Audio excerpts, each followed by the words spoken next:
In the bustling heart of New York City, where skyscrapers pierced the sky like ambitious dreams, Alexander Hale reigned as the CEO of Hale Enterprises, a tech conglomerate that revolutionized data analytics. At 35, he was a man of precision and power, his days filled with board meetings, stock fluctuations, and the relentless pursuit of innovation. His life was a meticulously crafted empire, void of chaos or unpredictability, until one sweltering summer afternoon. Alexander was rushing to a high-stakes investor lunch, his sleek black suit clinging to him in the oppressive heat. His chauffeur had dropped him off a block early due to traffic, forcing him to navigate the crowded sidewalks of Midtown Manhattan. Sweat beaded on his forehead as he dodged tourists and vendors. That's when he saw her. She stood at the corner of 5th Avenue and 42nd Street, a makeshift stand before her laden with bottles of chilled water. Her sign read, "Ice-cold water -$1. Helping fund my college tuition." She was young, perhaps in her early 20s, with sun-kissed skin and dark hair tied back in a practical ponytail. Her eyes, a deep shade of emerald, sparkled with determination as she called out to passers-by. "Stay hydrated, folks. Beat the heat." Alexander paused, his phone buzzing in his pocket with urgent emails. He wasn't thirsty, but something about her drew him in, an effortless grace amid the urban frenzy. She wasn't just selling water, she was hustling with a smile that lit up the grimy street. He approached, fishing out a crisp $20 bill. "One bottle, please," he said, his voice smoother than he intended. She looked up, her smile widening. "Sure thing. That'll be $1. As she handed him the bottle, their fingers brushed, sending an unexpected jolt through him. Her name tag read, Elena. "Keep the change," he muttered, suddenly awkward under her gaze.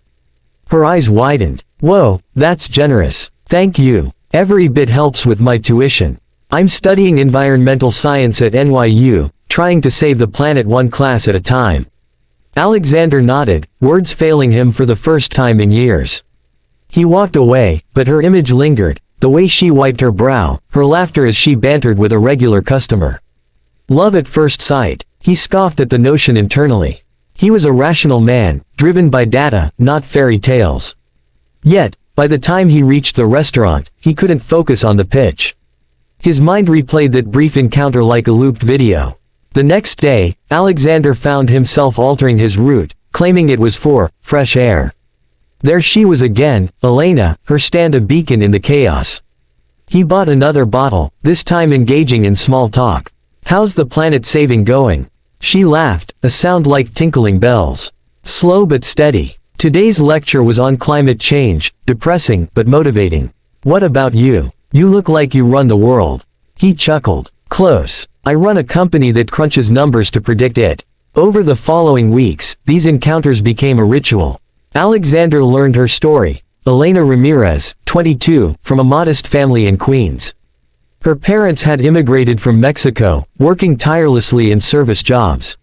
She was the first in her family to attend college, but scholarships only covered so much. Selling water on weekends and afternoons bridged the gap, her entrepreneurial spirit shining through. Alexander shared snippets of his life too, growing up in privilege, Harvard Business School, building Hale Enterprises from a startup in his garage. But he omitted the loneliness, the failed relationships, the nights staring at city lights from his penthouse, wondering if success was enough. One evening, as the sun dipped low, casting golden hues over the streets, Alexander arrived just as Elena was packing up. Rain threatened, dark clouds gathering. "Need a hand?" he offered. She hesitated, then nodded. "Sure, if you're not too busy being a CEO." As they loaded bottles into her battered cart, conversation flowed effortlessly. He learned she dreamed of working for the EPA, advocating for clean water initiatives, ironic, given her current gig.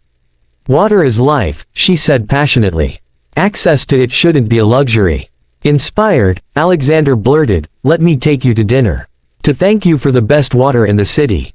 Elena's cheeks flushed. "I don't know. You're a customer, and probably way out of my league." "League, please. You're the one changing the world.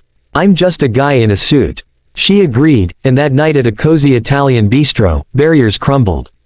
They talked for hours, about her love for hiking in the Adirondacks, his secret passion for painting abstracts, her fears of failing her family, his regrets over prioritizing work over life. As dessert arrived, Alexander realized this was it. Love at first sight, defying his logical mind. Their romance blossomed swiftly. Alexander courted her with thoughtfulness, sending eco-friendly notebooks for her classes, joining her on volunteer cleanups in Central Park. Elena introduced him to her world, family barbecues in Queens, where her abuelitas tamales rivaled any five-star meal, and late-night study sessions where she'd quiz him on sustainability facts. But challenges loomed. Alexander's board questioned his distractions, whispers of a midlife crisis circulated. Elena faced skepticism from friends, a CEO. He's probably just slumming it. Doubts crept in, class differences, age gap, lifestyles clashing. One pivotal night, after a grueling day at work, Alexander arrived at Elena's tiny apartment unannounced. She was buried in textbooks, her water-selling earnings neatly stacked for tuition payment. "Alex, what's wrong?" she asked, seeing his weary expression. "I had a board meeting. They want me to expand internationally, more hours, more travel. But all I could think about was you." She took his hand. "Then don't lose yourself in it. Life's more than empires." Their first major hurdle came during a company gala. Alexander invited Elena, dressing her in a gown from a designer friend. She shone, charming executives with her wit and knowledge. But a snide comment from a rival CEO, "Charming how you found a charity case," ignited fury in Alexander. He defended her fiercely, but later, in the limo, Elena broke down. "I don't belong in your world, Alex. I'm just the water girl." He pulled over, cupping her face. "You're everything. My world was empty before you." They navigated the storm, Elena teaching him humility, Alexander providing stability. He funded a scholarship program at NYU for underrepresented students, inspired by her struggle. She graduated with honors, landing an internship at a green tech firm, ironically, one partnering with Hale Enterprises. Years passed in a whirlwind. They married in a simple ceremony in Central Park, surrounded by cherry blossoms and loved ones. Alexander stepped back from daily CEO duties, appointing a successor to focus on philanthropy. Elena rose in her field, leading projects on urban water conservation. Their story became legend in their circles, a testament that love at first sight could bridge divides. From a street corner encounter to a shared life of purpose, it proved that sometimes the heart knows before the mind catches up. But let's delve deeper into everyone's story, as every character in this tale has layers worth exploring. First, there's Alexander's perspective. Born into wealth, his father a Wall Street titan, his mother a socialite, he was groomed for success. Early life was boarding schools and expectations, no room for whimsy. His first love was art, sketching cityscapes in secret, but his father dismissed it as frivolous. College brought focus, economics, then an MBA. Launching Hale Enterprises at 25, he poured his soul into it, amassing billions. Yet, fulfillment eluded him. Relationships were superficial, models, executives who saw him as a trophy.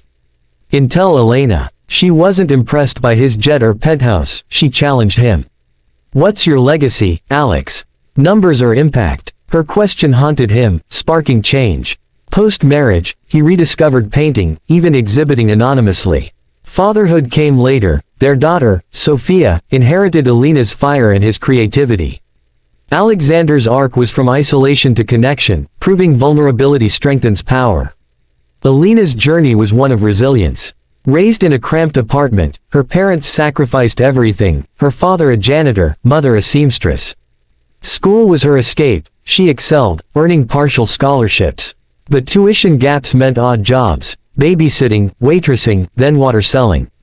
It was humiliating at times, classmates mocking her, street hustle, but it built grit. Meeting Alexander was surreal, his world intimidated her. "What if I'm just a novelty?"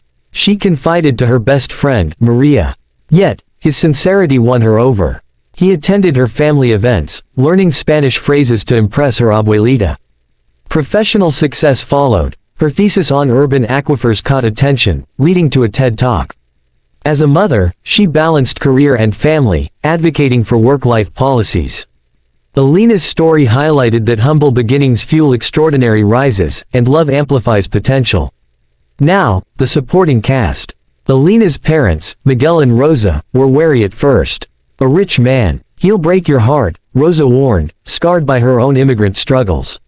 But Alexander's respect, helping Miguel fix his old truck, joining Rosa in the kitchen, won them. They saw him as family, their pride swelling at the wedding. Alexander's sister, Victoria, a lawyer, was skeptical. "She's after your money," she quipped.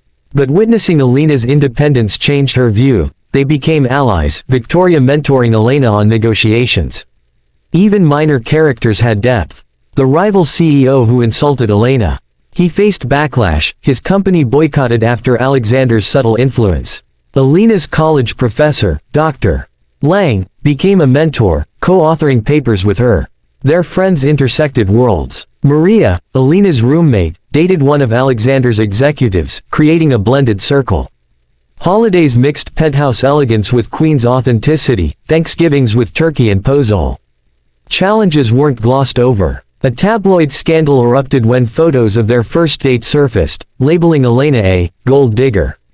Alexander sued for defamation, but Elena handled it publicly. "I earned my way." Love isn't a transaction. It strengthened them. Financial strains hit when Hale Enterprises faced a market dip.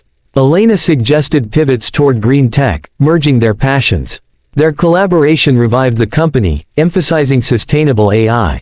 Parenthood brought joy and trials. Sophia's birth was complicated, Elena's preeclampsia testing their bond. Alexander's all-nighters at the hospital mirrored his CEO vigilance, but with heart.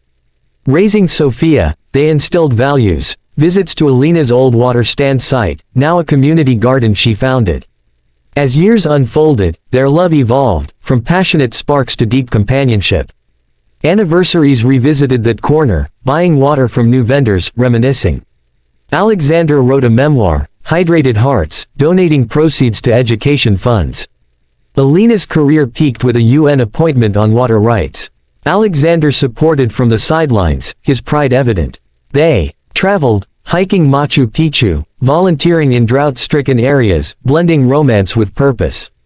In quieter moments, they'd reflect, love at first sight, or fate. Alexander believed data pointed to probability, Elena saw magic.